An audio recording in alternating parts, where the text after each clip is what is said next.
और इस वक्त की बड़ी खबर जम्मू कश्मीर के बांदीपुरा जिले से है, जहां पर सुरक्षा बलों आतंकियों के बीच मुठभेड़ में एक आतंकी को मार गिराया है।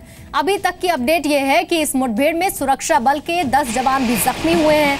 सीआरपीएफ के एक कमांडेंट भी इसमें शामिल बताए जा रहे हैं, जिनकी हालत गंभीर है। मुठभेड़ बांदीपुरा जिले के हाजन इलाके में चल रही है। जानकारी ये है कि सुबह करीब 5:30 बजे आतंकियों ने सेना के गश्ती दल पर फायरिंग कर दी। इसके बाद सुरक्षा बलों ने इस हमले का जवाब दिया। इलाके में 2 से 3 आतंकियों के छिपे होने की आशंका बताई जा रही है। एक आतंकी मारा गया है। 2 तस्वीरें हम आपको दिखा रहे हैं। सुबह से मुठभेड़ 5 बजे ये मुठभेड़ शुरू हुई। गश्ती दल को आतंकियों ने निशाना बनाया सेना के, और सेना ने जवाब दिया। जानकारी के मुताबिक 10 जवान जख्मी हुए हैं, घायल हुए हैं इस एनकाउंटर में। इस पर और ज्यादा डिटेल्स मेरे सहयोगी खालिद हुसैन दे रहे हैं। खालिद, अभी का क्या अपडेट है? देखिए, अभी फिलहाल तो फायर फाइट बंद है, लेकिन इलाके में अभी भी कॉम्बिंग ऑपरेशन चल रहा है। आज ये सूचना के आधार पर ये परे मोहल्ला पड़ता है बांदीपुरा के हाजन इलाके का, जहां मिलिटेंट्स के छुपने होने की खबर थी और तुरंत उसको एरिया को कॉर्डन किया गया। लेकिन जैसे ही हाउस में वो छुपे हुए थे तो मिलिटेंट्स ने फायर खोला। इनिशियल फायर में ही करीबन 10 सिक्योरिटी फोर्सेस के जवान, जिसमें सेना, सीआरपीएफ और जम्मू कश्मीर पुलिस के जवान शामिल हैं, घायल हुए हैं। जिनमें से 3 ये जो आर्मी सेना के जवान है और एक जो सीआरपीएफ के हैं, वो उनकी हालत गंभीर बताई जा रही है। उन्हें एयरलिफ्ट किया गया है श्रीनगर हॉस्पिटल में, जो स्पेशलिस्ट हॉस्पिटल है, वहां पर एयरलिफ्ट किया है। लेकिन मिलिटेंट को मारने में कामयाबी मिली है। अभी जो रिपोर्ट्स वो 2 मिलिटेंट्स की मानी जा रही थी, दूसरे की तलाश भी जारी है। लेकिन अभी उस मकान से जो है फायर नहीं हो रहा है। या तो वो मिलिटेंट मारा जा चुका है या फिर वो उसने अपनी लोकेशन शिफ्ट की है। तो ऐसे में जब अभी फायरिंग रुकी हुई है, जाहिर बात है कि आतंकी किस जगह पर है, उनकी लोकेशन को ट्रैक करने में कुछ मुश्किल आएगी। क्या अभी तक इस बारे में भी डिटेल्स हैं? कितने आतंकी हो सकते हैं? एक को तो मार गिराया गया है। देखिए, 2 की रिपोर्ट थी इनिशियली, 2 की सूचना थी कि वहां पर 2 मिलिटेंट्स हो सकते हैं। एक को मार गिराया गया है और एक अभी बचा है, क्या या फिर वो वहां से फरार हुआ है या फिर कैबरीज जो हाउस की है उसमें है, वो देखा जा रहा है। कॉम्बिंग ऑपरेशन चल रहा है, लेकिन इलाके में पूरी तरह से नाकाबंदी कर दी गई है। पूरे इलाके को घेर दिया गया है और कॉम्बिंग ऑपरेशन बड़ी जोरों से चल रहा है।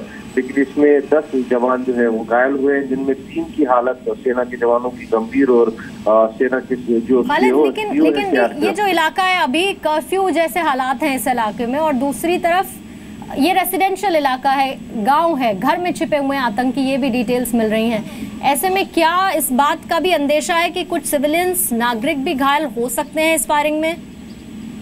देखिए, एक सिविलियन की खबर आई है घायल होने की, जिसकी थाई में गोली लगी है। वो इसी इलाके का है। उसको भी शिफ्ट किया गया है हॉस्पिटल में फर्दर ट्रीटमेंट के लिए। लेकिन इसीलिए इस इलाके में जो है काफी संवेदनशीलता से ये ऑपरेशन किया जा रहा है, क्योंकि रिहायशी इलाका है और कोशिश की जा रही है कि कोलैटरल डैमेज है वो बहुत कम हो और कोई नागरिक इससे ना आए। और वहां पर जो है क्लैशेस भी देखने को मिले हैं सिक्योरिटी फोर्सेस और लोगों के बीच में। लेकिन अभी कॉम्बिंग ऑपरेशन चल रहा है। एक मिलिटेंट मारा जा चुका है, 10 सिक्योरिटी फोर्सेस घायल है इससे, और ये जो दूसरा मिलिटेंट है उसकी तलाश जारी है। फिलहाल कॉम्बिंग ऑपरेशन जो अधिकारी हमें बता रहे हैं पूरे इलाके में लगा हुआ है और कोशिश की जा रही है कि जो दूसरे मिलिटेंट की सूचना है उसको भी न्यूट्रलाइज किया जाए। जी खालिद, आप रहिएगा हमारे साथ, कुछ और डिटेल्स पर आपसे बातचीत करेंगे। लेकिन रक्षा विशेषज्ञ कमर आगा ने कहा है कि आतंकियों के पास एक बार से सर्जिकल स्ट्राइक की जरूरत है, यानी कि एक बार जो सर्जिकल स्ट्राइक की गई वो काफी नहीं थी इनके लिए। प्रॉक्सी वार जो है ये किसी भी ट्रीटी और इंटरनेशनल ऑर्गेनाइजेशन, यूनाइटेड नेशंस या किसी भी ट्रीटी कन्वेंशन अलाउ नहीं करती। ये एक इलीगल वार है जो पाकिस्तान ने भारत के खिलाफ वेज कर रखी है और सालों से ये चल रही है, ख़त्म होने का ना। दूसरी बात ये है कि जम्मू एंड कश्मीर भारत का एक अटूट अंग है और इसका एक हिस्से पे पाकिस्तान का कब्जा उन्हीं ने ज़बरदस्ती बना रखा है। और भारत चाहता था कि ये बातचीत के ज़रिए मसला हल हो और एक दिन वो पार्ट भी भारत से जुड़ना है। लेकिन अफसोस की बात यह है कि पाकिस्तान की समझ में नहीं आ रहा। बाकी मैं समझता हूँ इसका सख्त जवाब देना चाहिए और सर्जिकल स्ट्राइक की ज़रूरत है पाकिस्तान पे और ज़्यादा प्रेशर बढ़ाने की ज़रूरत है।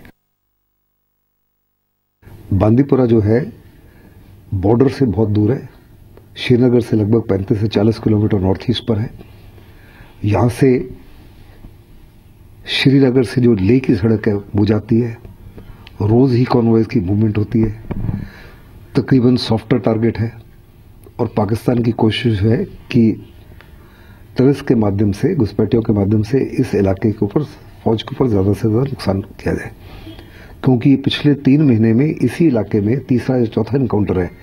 इससे साफ तौर पे नज़र आता है कि ये फ्रेश इंट्रूजन के माध्यम से नहीं है, लेकिन जो पहले ही घुसपैठिए छुपाए हुए हैं उनके माध्यम से है।